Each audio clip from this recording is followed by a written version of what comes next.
তবে তখনকার দিনে ফুটবলের জন্য মোহনবাগান যে অনেক কিছু করেছে এটা কিন্তু সবাই স্বীকার করছে। এই হচ্ছে খাঁটি মোহনবাগান। তুমি হাত গুটিয়ে বসে আছো কেন? খাওয়া গিয়ে থাকলে ওটা হতো না আপনি আমি বড় মানুষ, আমাকে অত চাটপাট খাওয়া হয় না। তোমার আমি অনুমতি দিচ্ছি, তুমি ওটা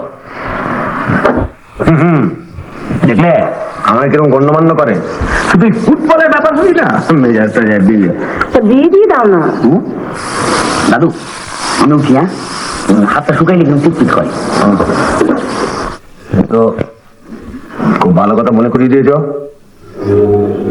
ওর বিয়ের বয়স হয়েছে, একমাত্র ছেলে। দেরি করলে যদি না, এই সিজনে আমি ওর বিয়ে দিতে। সিজন আবার কিসে?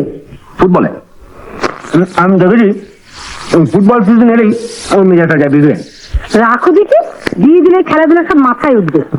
তাহলে বিয়ে দিয়ে কাজ নেই। ওর খেলাধুলো তো খারাপ জিনিস নয়, আসলে ওরই যখন তখন মোহনবাগানের নামে চুকলি কাটার দোষটা কাটাতে হয়। তারা 4 গুণ পাত্রী পায়, বাহ গোল। 4 গুণ?